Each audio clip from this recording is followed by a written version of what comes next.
Hello বন্ধুরা, কেমন আছো তোমরা সবাই? আশা করি অনেক অনেক ভালোই আছো। আর তোমাদের ভালোবাসায় আমিও অনেক ভালো আছি, কারণ তোমরা আমাকে যে পরিমাণে ভালোবাসা দিয়েছো এবং সাপোর্ট দিয়েছো তা আমি কোনোদিন ভুলতে পারবো না। তাই তোমাদেরকে মজা দেওয়ার জন্য আবারও একটি নতুন গল্প নিয়ে হাজির হলাম। গল্পটি শোনার মতো, আশা করি তোমাদের দাঁড়িয়ে যাবে এবং তোমরা হাতের কাজ করতে সবাই হেডফোন নিয়ে বসে যাও। যদি আমার গল্প শুনে মজা পাও তাহলে অবশ্যই আমার চ্যানেলটি সাবস্ক্রাইব করবে। তো চলো বন্ধুরা, আমরা কথা না বাড়িয়ে আসল গল্পে চলে আই। আমার স্বামী রোজ শহর থেকে বাড়ি আসার সময় আমার জন্য পান নিয়ে আসতো, আর আমি সেটা খুব ভালোবেসে খেয়ে নিতাম। কিন্তু কেন জানি না, তারপর আমি অজ্ঞান হয়ে যেতাম। সকালে যখন জ্ঞান ফিরত তখন আমার সব পোশাক ভিজে থাকত। একদিন আমি ওর নিয়ে আসা পানটা ফেলে দিই আর অজ্ঞান হয়ে যাবার ভান করে শুয়ে থাকি। তারপরে আমার স্বামী আমার সাথে যা করে সেটা শুনলে আপনার শরীরের লোম শক্ত হয়ে যাবে। কারণ বিয়ের প্রথম রাতেই আমি হলুদ রঙের পোশাক পরে স্বামীর ঘরে যাই, যাতে আমার স্বামী আমার দিক থেকে চোখ ফেরাতে না পারে। আমি একটা গ্রামের মেয়ে। এই পোশাকটা আমাকে আমার এক বন্ধু দিয়েছে, যার শহরে বিয়ে হয়েছে। সে আমার স্বামীকে হাতে রাখার অনেক রকম কৌশল বলেছে। আমার স্বামী সবুজ ঘরে ঢুকে আমার পোশাকটা দেখে থমকে দাঁড়ায়। ও তো আমাকে গ্রামের একটা সাধারণ মেয়ে ভাবে। সবুজের সামনে পোশাকটা পরে থাকতে আমার অনেক লজ্জা পাচ্ছিল। কিন্তু এখন আমার স্বামী আর আমাকে ওর মন জয় করতেই হবে। আমার বিয়ে নিয়ে অনেক স্বপ্ন ছিল, আর আজকের রাতটার জন্য আমি বহুদিন ধরে অপেক্ষা করেছিলাম। যখন ঘনিষ্ঠ হবার সময় এগিয়ে আসছিল, আমার মনটা ধড়ফড় করতে থাকলো। সবুজ আমার কাছে আসে আর আমার হাতটা ধরে বলে, তোমাকে অনেক সুন্দর দেখাচ্ছে। ওর এই একটা কথা আমার জীবনটা আরো রঙিন করে, আমার জীবনটা আরো রঙিন করে দেয়। সবুজ তার পকেটের ভেতর হাত দেয়। আমি ভাবলাম ও হয়তো আমাকে বিয়ের প্রথম রাতে কোনো উপহার দেবে। কিন্তু ও যখন পকেট থেকে কাগজের মতো কি বের করলো, আমি অবাক হলাম। আমি দেখলাম ওর হাতে একটা পানের কৌটো। সবুজ সেই কৌটোটা খোলে আর বলে, আজ বিয়ের প্রথম রাতে আমি নিজের হাতে তোমাকে মিষ্টি পান খাওয়াবো। সবুজের কথা শুনে আমার মুখে হাসি ফুটে ওঠে। ও বলে যে ও শুধু আমার জন্য শহর থেকে এই পান বানিয়ে এনেছে। ও ভালোবেসে ওই পানটা আমাকে খাওয়ায়, আর আমিও খুশি হয়ে পানটা খেয়ে নিই। পানটা খুব মিষ্টি ছিল। সবুজ আমার চোখে চোখ রেখে ভালোবাসার কথা বলতে থাকে, আর আমি নিজেও জানি না আমি কখন ঘুমিয়ে পড়ি। কিছুক্ষণ পরে আমি জ্ঞান হারিয়ে ফেলি। সকালে যখন আমার ঘুম ভাঙে তখন ঘড়িতে 10:30 বেজেছিল। আমার পোশাকটা সব ভিজে গেছিল।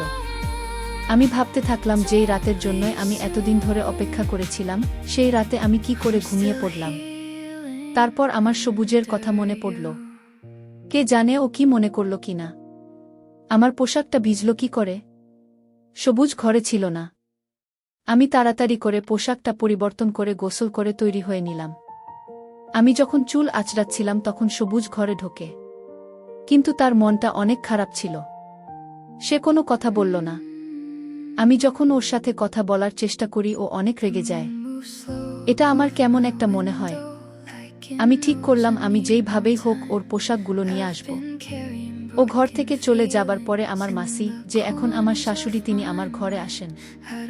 আমার চোখে জল দেখে উনি জিজ্ঞেস করেন, কি হয়েছে বৌমা? আমি বললাম যে আমি সবুজকে রাগিয়ে দিয়েছি মা।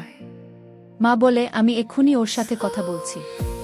কিন্তু আমি মাসির হাত ধরে তাকে অনুরোধ করি সে যেন সবুজকে কিছু না বলে, না হলে ও আরো রেগে যাবে। আমার কথা শুনে মাসি চুপ করে যায় আর বলে, ছোট ছোট ব্যাপারে অভিমান করো না। কয়েকটা দিন সবুজের সাথে থাকলে তুমি ওর স্বভাবটা খুব ভালো করে বুঝতে পারবে। আমি মাসির কথা শুনে মনে একটু সাহস পাই। মা বাবার আদরের মেয়ে হবায় আমি মাসিরও অনেক আদরের। আমার ছোটবেলা ছিল, আমার অনেক আগে থেকে ইচ্ছে ছিল আমার বিয়ে যেন মাসির ছেলে সবুজের সাথেই হয়। আমার যখন 14.5 বছর বয়স হয় তখন মাসি আমার সাথে দেখা করতে আসে আর আমাকে মিষ্টি মুখ করায়। আমি খুব খুশি ছিলাম, কারণ মাসি আমাকে খুব ভালোবাসত। তাই মা বাবাও এই বিয়েতে আপত্তি করেনি। সবুজ শহরে একটা ভালো চাকুরি করে। সে সকাল বেলা কাজে বেরিয়ে যেত আর রাতে বাড়িতে ফেরে। ছেলের রোজগারের টাকা দিয়ে মাসি গ্রামে একটা বড় বাড়ি তৈরি করে। আমার আর সবুজের অনেক বছর দেখা হয়নি, কারণ ও বেশিরভাগ সময় শহরে থাকত। যখন বাড়ি আসতো তখন থাকত। যখন বাড়ি আসতো আমাদের গ্রামে আসার ও সময় পেত না। আমাদের বিয়ে ঠিক হবার পরেও ও আমার সাথে দেখা করতে আমার গ্রামে আসেনি। এটা নিয়ে মামার মনে অনেক প্রশ্ন জাগে। একদিন যখন মাসি আমাদের সাথে দেখা করতে আমাদের গ্রামে আসে, তখন আমি তাকে কথায় কথায় জিজ্ঞেস করি যে সবুজ কেন আমাদের গ্রামে আসে না। মায়ের কানে যখন এই কথাটা যায় তখন মা আমাকে একটা মার দেই আর বলে, তোর লজ্জা করে না নিজের হবু স্বামীকে নিয়ে এসব প্রশ্ন করতে? মাসি মুচকি হেসে বলে, কেন আসবে না? ওর যখন সময় হবে ও নিশ্চয়ই আসবে। ওর শরীরে এখন শহরের হাওয়া বইছে। আজকাল অনেক কম কথা বলে। ও আর আগের মতো নেই, খুব গম্ভীর হয়ে গেছে। মাসির কথা শুনে মা বলে, যখন ছেলেদের উপর সংসারের দায়িত্ব এসে পড়ে তখন তারা এরকম গম্ভীর হয়ে যায়। আমার মেয়ের এখনো বুদ্ধিশুদ্ধি হয়নি, যা মনে আসে তাই জিজ্ঞেস করে বসে। মা রেগে আমার দিকে তাকায় আর আমি ওখান থেকে উঠে নিজের ঘরে চলে আসি। মাসি চলে যাওয়ার পর মা আমাকে অনেক বকা দেয়, মা কত অনেক কথা শোনায়, মা কত কি না বলল, কিন্তু আমার কোনো কথাই কানে এলো না, কারণ আমি তখন নিজের খেয়ালে মগ্ন ছিলাম। আমি এই ভেবে খুশি ছিলাম যে আমার হবু স্বামী একজন শহরের লোক। শহরে গিয়ে থাকা আমার অনেক দিনের ইচ্ছে। মাসি বিয়ের জোগাড় যন্ত্র করার জন্য 10 মাসের মতো সময় চেয়ে নেয়। আর এই 10 মাস আমি শুধু স্বপ্ন দেখতে থাকি। তখন কি আর আমি জানতাম যে একদিন আমার সব স্বপ্ন ভেঙে চুরমার হয়ে যাবে। সবুজের সাথে আমার বিয়ের সব রীতিনীতি মেনে অনেক ধুমধাম করে হয়। বিয়ের পর আমি মায়ের থেকে বিদায় নিয়ে সবুজের সাথে মাসির বিদায় নিয়ে গ্রামে চলে আসি। মাসি আমাকে পেয়ে অনেক খুশি ছিল, কিন্তু বিয়ের প্রথম রাতে ঘুমিয়ে পড়ার জন্য সবুজ আমার উপর অনেক রেগে গেছিল। সে সারাদিন আমার সাথে কথা বলেনি। আমি সারাদিন ওর পেছন পেছন ঘুরতে থাকি, কিন্তু ও আমার দিকে ফিরেও তাকায় না। সবুজ ছাদে গিয়ে বসে রইল, আর তাই গ্রামের মেয়েদের ছাদে যাওয়া বারণ। তাই আমি ওর পেছন পেছন ছাদে যেতে পারিনি। ও রাতের বেলা ঘরে আসে, তখন আমি কেঁদে কেঁদে চোখ বট করে ফেলেছি। ও আমার পাশে এসে বসে আর বলে, আমাকে ক্ষমা করে দাও, আমার মাকে ক্ষমা করে দাও। মাথা গরম হয়ে গেছিল। কাল আমি তোমার কাছে বসেছিলাম আর তুমি এমন করে ঘুমালে যে তোমাকে আমি কতবার ডাকলাম কিন্তু তুমি উঠলে না, তাই আমি রেগে গেছিলাম। আমি জানতাম যে দোষটা আমারই, তাই আমি সবুজের কাছে ক্ষমা চেয়ে নিলাম। আর ওকে কথা দিলাম এরপর থেকে এমনটা আর কোনোদিন হবে না। খুশি হয়ে আমার লম্বা চুলের প্রশংসা করতে থাকে। আমি ভাবি সবুজ সারাদিন এত রেগেছিল, আর এখন হঠাৎ ওর আচরণ এমন পরিবর্তন হয়ে গেল কি করে। আবার মিষ্টি পান বের করে। ও আজ আবার পান বের করে আমাকে খাওয়ায় আর বলে, পান খেলে তোমার ঠোঁটটা লাল হয়ে যায়, তোমার সুন্দর ঠোঁটটা আরো সুন্দর হয়ে ওঠে। এমন মিষ্টি করে ও কথাটা বলে যে আমি লজ্জায় লাল হয়ে যাই। সবুজ আমার হাতটা ধরে কিছু একটা বলছিল, কিন্তু আমি কিছুই বুঝতে পারছিলাম না। কিছুক্ষণ পরে আমি এই পৃথিবী থেকে অনেক দূরে চলে যাই। আমার যখন জ্ঞান ফিরে আসে তখন আমি দেখি দুপুর 12টা বেজেছে। আমি তাড়াতাড়ি উঠে বসলাম। আমার মনে হলো সবুজ নিশ্চয়ই আজ আবার অনেক রেগে গেছে, কিন্তু আমি এটা কিছুতেই বুঝতে পারছি না যে রাতে আমার এত গভীর ঘুম কি করে আসছে। আমার পোশাকটা সব ভিজে গেছিল, আমার শীত করছিল। আমি গোসল করে যখন ঘরের বাইরে গেলাম তখন দেখি সবুজ আমার মাসিকে বলছে, তুমি এ কেমন মেয়ের সাথে আমার বিয়ে দিয়েছ? এর তো ঘুম থেকে ওঠার কোনো সময় ঠিক নেই। এর সাথে আমি সারা জীবন কি করে পার করব? এটাও জানে না যে গ্রামের মেয়েদের সকাল বেলা উঠে বাড়ির কাজকর্ম করতে হয়। তুমি 7 সকালে উঠে বাড়ির সব কাজ করছো আর উনি মহারানীর মতন ঘুমোচ্ছেন। এরকম চলতে থাকলে আমি আর বেশি দিন তোমার ভাইয়ের মেয়েকে এই বাড়িতে রাখব না। এসব কথা শুনে আমি একটু অবাক হয়ে যাই। আমি ভাবিনি যে আমার স্বামী এতটা কঠিন হতে পারে। আমার আর দাঁড়িয়ে এর পরের কথাগুলো শোনার মতন সাহস হলো না। আমি রান্নাঘরে চলে গেলাম। মাসি সত্যি সকাল থেকে উঠে অনেক কাজ করেছে। রান্নাঘরটা সব পরিষ্কার ছিল, আর দুপুরের খাবারটাও বানানো হয়ে গেছিল। আমি সবুজের সাথে সাথে মাসির চোখেও খারাপ হয়ে যাচ্ছি। আমার নিজের উপর অনেক রাগ হয়। কে জানে আমার কি হয়েছে। আমি সব ঘর ঘুরে দেখি বাড়ির সব কাজ শেষ হয়ে গেছে। তাই হয়তো সবুজ আজ একটু বেশি রেগে গেছে। সবুজ ছাদে চলে যায়, কারণ সে জানতো আমি তার পেছন পেছন ছাদে যেতে পারবো না। আমি সারাদিন অনেক কান্নাকাটি করি। যেই সুখের জন্য আমি 1 বছর ধরে অপেক্ষা করেছি আজ আমি সেটা পেয়েছি, কিন্তু নিজের দোষে সেটাকে হারাচ্ছি। না আমি সবুজের কাছাকাছি আসতে পেরেছি, না ওর মন জয় করতে পেরেছি। আজ ওর কথা শুনে আমি ভালো করেই বুঝতে পেরেছি যে আমি আর বুঝাতে পেরেছি যে কোনো ভুল করলে ও আমাকে বাড়ি থেকে বের করে দেবে। গ্রাম থেকে বারবার আমার মায়ের ফোন আসছিল। মা বলছিল 6-7 মাসের জন্য আমার বাপের বাড়িতে গিয়ে থাকতে। বিয়ের নিয়ম অনুযায়ী বিয়ের পর মেয়েদের 7 দিনের জন্য তাদের বাপের বাড়ি গিয়ে থাকতে হয়। কিন্তু আমি যেতে চাইছিলাম না, কারণ সবুজ আমার উপর এমনিতেই রেগেছিল। তার উপর যদি আমি বাপের বাড়ি চলে যাই, তাহলে ও হয়তো আর কোনো দিন আমার সাথে কথা বলবে না। রাতের বেলা সবুজ ঘরে আসে। আমিও অবাক হয়ে ঘরে আসি। আমিও চুপ হয়ে গেলাম এই দেখে যে ও হঠাৎ এত ভালো কি করে হয়ে গেল। আমার পাশে বসে আমাকে জিজ্ঞেস করে, তোমার মা কেন ফোন করেছিল? আমি সব কথা ওকে বলি। ও বলে, ভালো কথা, তুমি চলে যাও, না হলে তোমার মা বলবে আমি তোমাকে যেতে দিচ্ছি না। কাল থেকে আমার অফিস শুরু হয়ে যাবে। আমি ভোরবেলা বেরিয়ে যাব আর রাতে বাড়িতে ফিরব। তুমি 1 সপ্তাহ ওখানে পার করে এসো, আর মাকেও তোমার সাথে নিয়ে যাও। আমার সবুজের থেকে দূরে থাকতে ইচ্ছে করছিল না, কিন্তু আমার সাহস হচ্ছিল না ওকে না বলার। তাই আমি রাজি হয়ে গেলাম। ও আবার মিষ্টি পান বের করে আমার মুখে ঢুকিয়ে দেয় আর বলে, তুমি এটা আস্তে আস্তে খাও, কোনো তাড়া নেই। এটা শহর থেকে আনা খুব ভালো পান, এটা খেলে তোমার ঠোঁটটা লাল হয়ে যাবে আর তোমাকে খুব সুন্দর দেখাবে। সবুজের এরকম পরিবর্তন আমাকে অবাক করে দেয়। ও বাইরে যতটা কঠিন, ভেতরে ততটাই নরম। ও ভালোবাসতে জানে, আর ওর রাগ হওয়াটাই স্বাভাবিক। আমার ভুলের জন্যই ও রেগে যায়। সবুজ বলে, আমি মাকে বলে এসেছি যে তুমি কাল তোমার গ্রামে যাবে। ততক্ষণ তুমি আমার জন্য গ্রামে যাবে, ততক্ষণ অপেক্ষা করো। সবুজের কথা শুনে আমি একটু হাসলাম। মনে মনে ঠিক করলাম আজ আমি কিছুতেই ঘুমোবো না, এখানে বসে ওর জন্য অপেক্ষা করব। মায়ের কাছে যাওয়ার আগে আমি আমাদের মধ্যে সব দূরত্ব মিটিয়ে নিতে চাই। আমি তাড়াতাড়ি আমার পোশাকটা পরে নিলাম। আয়নাতে আমার ছবি দেখে আমি অবাক হলাম, ঠিক বলেছিল, আমার ঠোঁটটা সব লাল হয়ে গেছে। আমি বিছানায় বসে সবুজের জন্য অপেক্ষা করতে থাকলাম, কিন্তু সবুজের ফিরে আসার আগেই আমি ঘুমিয়ে পড়লাম। সকাল 10টায় যখন আমি চোখ খুললাম, তখন সবুজ কাজে বেরিয়ে গেছে। ও অনেক ভোরবেলা বেরিয়ে যেত, কারণ শহরে পৌঁছতে 2 ঘন্টা সময় পার হয়ে যেত। আমার খুব কান্না পাচ্ছিল। আমার বিয়ের 1 সপ্তাহ হয়ে গেল, কিন্তু এখনো আমি সবুজের সাথে কোনো সম্পর্ক তৈরি করতে পারিনি। ওর রাগ হওয়াটাই স্বাভাবিক। আমি বুঝতে পারছি না আমার পোশাকগুলো এত ভিজে গেল কি করে। আমি যখন ঘর থেকে বেরিয়ে এলাম তখন দেখলাম মাসি গ্রামে যাওয়ার জন্য তৈরি হয়ে বসে আছে। মাসি আমাকে দেখে বলে, সবুজ তো বেরিয়ে গেছে, এখন আমাদেরকে গ্রামের জন্য রওনা দিতে হবে। আমি মাসির সাথে গ্রামে রওনা দিলাম, কিন্তু আমার মনটা সবুজের সাথে শহরে চলে গেছিল। আবার আমার ওর সাথে 7 দিন পরে দেখা হবে। আমার বাড়ির লোকেরা আমাকে দেখে অনেক খুশি হয়। সবথেকে বেশি খুশি হয় আমার ছোট বোন। সারা গ্রাম জেনে গেছিল যে আমি বাড়িতে এসেছি, তাই গ্রামের মহিলারা এক হয়ে আমাকে দেখতে আসে। আমাদের এক প্রতিবেশীর মেয়ে আনিতার বিয়ে ছিল। সে আমার অনেক ভালো বান্ধবী ছিল, আর গ্রামে এসে আমি তার বিয়েতে অনেক আনন্দ করি। গ্রামে এসে আমি তার বিয়েতে যাওয়ার সুযোগ পেয়ে যাই। গ্রামে অনেক আনন্দ হচ্ছিল, কিন্তু আমার মনটা খারাপ ছিল। আমার সবুজের কথা বারবার মনে পড়ছিল। একটা অদ্ভুত ব্যাপার হলো, যবে থেকে আমি মায়ের কাছে এসেছি তবে থেকে আমার একেবারে ঘুম আসছে না। আর সবুজের বাড়িতে আমার রোজ রাতে ঘুম চলে আসতো। আমি জেগে থাকার অনেক চেষ্টা করতাম, কিন্তু পারতাম না।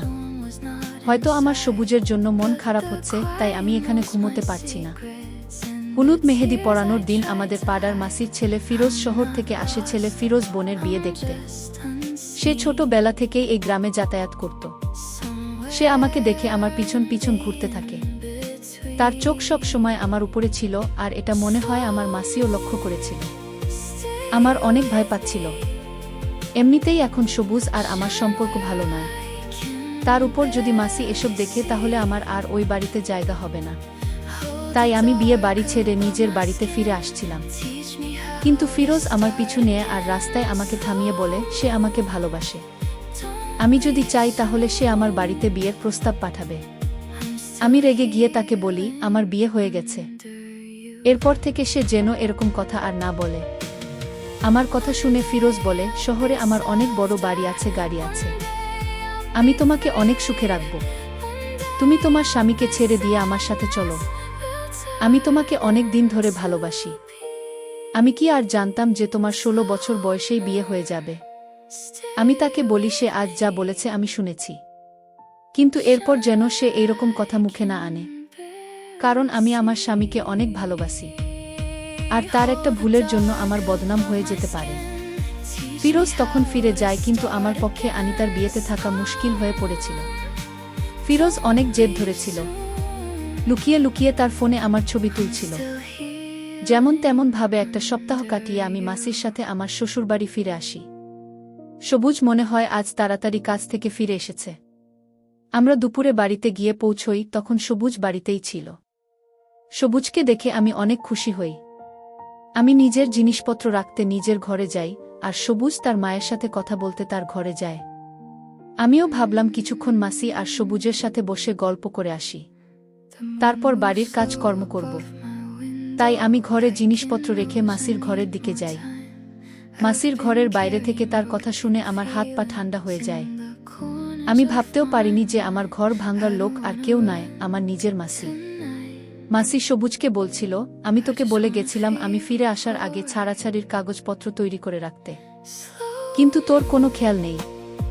বন্ধুরা, ভিডিওর মাঝখানে একটা কথা বলতে হলো। বন্ধুরা, গল্পটি ভালো হলে আমার চ্যানেলটি সাবস্ক্রাইব করবেন। আমি তোমাদের সর্বদা হাসি খুশি রাখার জন্য খুব কষ্ট করে ভিডিওগুলো বানাই, তাই তোমাদের কাছে অনুরোধ থাকবে অবশ্যই ভিডিওটি দেখে একটি লাইক করবেন এবং আমার চ্যানেলটি সাবস্ক্রাইব করে পাশে থাকবেন। তো আমি নিজের চোখে দেখেছি তোর বউ কত ভুল কাজ করে, কিন্তু তুই দেখেও না দেখার ভান করিস। সবুজ বলে, মা, আমার পক্ষে ওকে ছেড়ে দেওয়া সম্ভব নয়। ও আমার স্ত্রী, আর আমি ওকে অনেক ভালোবাসি। ও হাজারটা ভুল করলেও আমি ওকে আমার জীবন থেকে মুছে ফেলতে পারবো না। সবুজ আমাকে ভালোবাসার কথা বলতে থাকে, আর মাসি আমার নিন্দা করতে ব্যস্ত হয়ে পড়ে। আমি বুঝতে পারছিলাম না এসব কি হচ্ছে। মাসি আমাকে কত ভালোবেসে এই বাড়ির বউ করে এনেছে, সে কেন আমার ছাড়াছাড়ি করাতে চাইবে? আর সবুজ, যাকে আমার অনেক কঠিন মনে হয়েছিল, সে বলছে সে আমাকে ভালোবাসে, আর আমার হয়ে তার মায়ের সাথে ঝগড়া করছে। আমার মনটা অনেক অস্থির হয়ে ওঠে। রাতে যখন সবুজ আমার ঘরে আসে তখন আমার পান খেতে একদম ইচ্ছে করছিল না। আমি পানটা ওর হাত থেকে নিয়ে নিলাম। যখন মাসি ওকে কিছু কাজের জন্য ডাকে, আমি তখন ঘরের বাইরে বেরিয়ে যাই। আমি পানটা একটা কোণায় লুকিয়ে ফেলি। আমার তখনও ঘুম পায়নি, তাই আমি চুপ করে চোখ বন্ধ করে শুয়ে পড়ি। যখন সবুজ ঘরে আসে তখন আমি যা সব দেখলাম তা আমার কাছে অবিশ্বাস্য। সবুজ একটা কলসির জল আমার শরীরে ঢেলে দেয়, কিন্তু জাল আমার শরীরে পড়ছে। আমি চোখ খুললাম না। আজ আমি সব ব্যাপারটা বুঝতে চাই। সবুজ কারুর একটা নাম ধরে ডাকে আর তাকে বলে, ভেতরে এসো। ও অজ্ঞান হয়ে গেছে। তারপরে একটা সুন্দর দেখতে মেয়ে আমার ঘরে ঢোকে আর এসে আমার খাটে সবুজের পাশে বসে। তারপরে ওরা দুইজনে খুব ঘনিষ্ঠ হতে শুরু করে। আমি আর মেনে নিতে পারছিলাম না। আমার শরীরটা ভিজে গেছিল আর আমি ঠান্ডায় কাঁপছিলাম। আমি উঠে বসলাম। আমাকে উঠে বসতে দেখে দুইজনে ভয় ভয় চোখে আমার দিকে তাকায়। আমি সবুজের দিকে তাকাই। তখন আমার এত রাগ হচ্ছিল যে আমার প্রাণ থেকে সব ভয় দূর হয়ে গেছিল। আমি সবুজকে বলি, আমাকে সত্যি কথা বলো, এই মেয়েটাকে আর পানি কি এমন মেশানো থাকতো যার জন্য আমি অজ্ঞান হয়ে যেতাম? তুমি কেন করলে এটা আমার সাথে? আমাকে কেন ঠকালে? আমি একের পর এক প্রশ্ন করতে থাকি। আমার মধ্যে দিয়ে একটা ঝড় বয়ে যায়। সবুজ মাথা নিচু করে বলে, এই মেয়েটা আমার স্ত্রী। তোমাকে বিয়ে করার 2 দিন আগে আমি ওকে বিয়ে করে এই গ্রামে নিয়ে এসেছি। আমি কখনো তোমাকে বিয়ে করতে চাইনি, কিন্তু আমার মা জোর করে তোমার সাথে আমার বিয়ে ঠিক করে। কথাটা শুনে আমার মাথায় আকাশ ভেঙে পড়ে।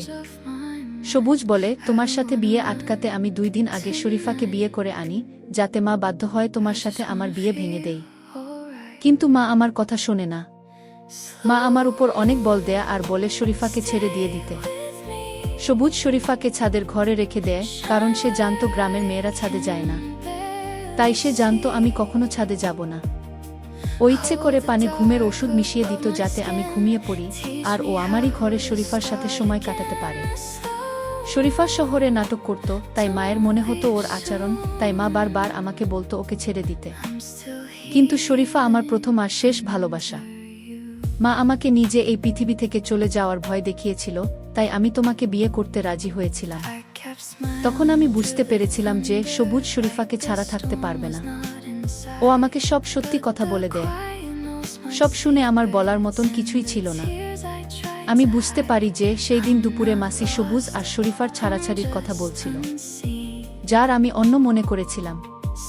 আমার এই অবস্থার জন্য সবুজ একা দায়ী নয়, আমার মাসিও দায়ী। মাসি সব জানত যে তার ছেলে অন্য কাউকে ভালোবাসে আর তাকে সে বিয়েও করে ফেলেছে। তারপরেও সে তার সাথে আমার বিয়ে দেয়। কিন্তু আমি এই কথা শোনার পরে একটা লোকের সাথে সারা জীবন পার করতে পারবো না যে অন্য কাউকে ভালোবাসে, আর যার জন্য সে আমাকে ঘুমের ওষুধ খাওয়াতে পিছপা হয় না। আমি আমার জিনিসপত্র গুছিয়ে নিলাম আর জিনিসপত্র গুছিয়ে নিয়ে মাসিকে সালাম করে নিজের গ্রামের দিকে রওনা দিলাম। মাসি আমাকে অনেক আটকানোর চেষ্টা করে।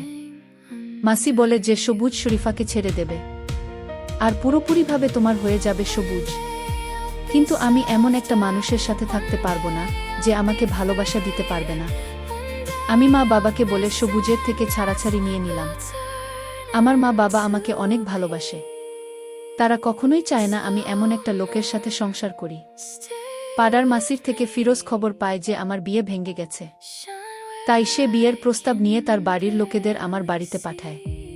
কিন্তু আমি তাদেরকে বলে দিই আমি এখন বিয়ে করতে চাই না, আমি এখন আরও পড়াশোনা করতে চাই আর নিজের পায়ে দাঁড়াতে চাই। সব বৈবাহিক সম্পর্ক যে সফল হবে তার কোনো মানে নেই, কিন্তু কারুর বিয়ে অসফল হওয়া মানে এই নয় যে সেই মানুষটাও অসফল হবে।